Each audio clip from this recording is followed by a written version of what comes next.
तारी हमर धान के कटोरा माँ जन्म धरे है गुरु गिरपुरी कोरा माँ। छत्तीसगढ़ में तारी हमर धान के कटोरा माँ जन्म धरे है गुरु गिरपुरी कोरा माँ। छत्तीसगढ़ माँ तारी हमर धान के कटोरा माँ जन्म धरे है गुरु गिरपुरी कोरा माँ। छत्तीसगढ़ में तारी हमर धान के कटोरा माँ जन्म धरे है गुरु गिरपुरी कोरा माँ। गुरु बाबा मोर घसी बाबा मोर गुरु बाबा मोर घसी बाबा मोर।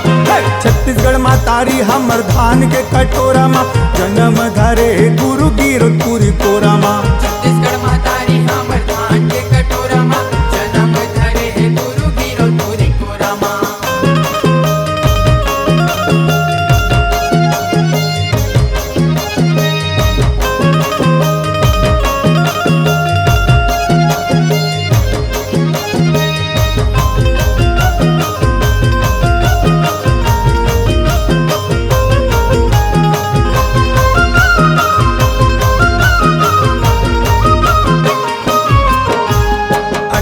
दिसंबर दिन सोमवार के सन 1756 में सन 1756 में सन 1756 में सत्य नाम ज्ञान देके हम सलाऊ बारे बर सत्य साहिब आए हवे नर तन में। सत्य साहिब आए हवे नर तन में सत्य साहिब आए हवे नर तन में।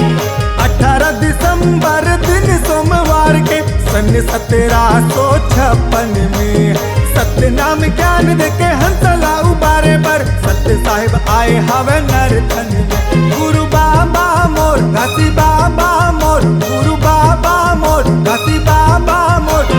छत्तीसगढ़ माँ तारी हमर धान के कटोरा माँ जन्म धरे गुरु गिरपुरी कोरा माँ। छत्तीसगढ़ में तारी हमर धान के कटोरा माँ जन्म धरे है गुरु गिरपुरी कोरा माँ।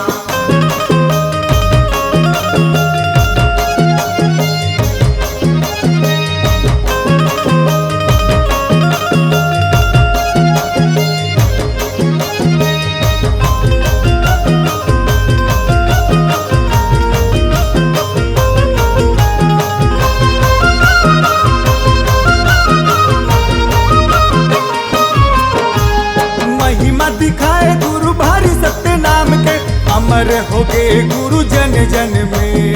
अमर हो गए गुरु जन जन में अमर हो गए गुरु जन जन में।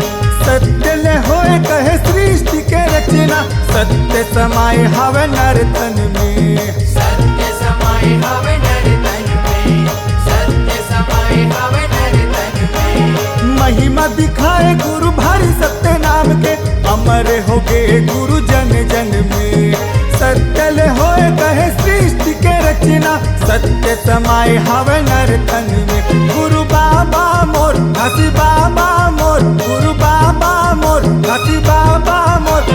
छत्तीसगढ़ माँ तारी हमर धान के कटोरा माँ जन्म धरे है गुरु गिरपुरी कोरा माँ। छत्तीसगढ़ में तारी हमर धान के कटोरा माँ जन्म धरे है गुरु गिरपुरी कोरा माँ। गुरु बाबा मोर घसी बाबा मोर गुरु बाबा मोर घसी बाबा मोर।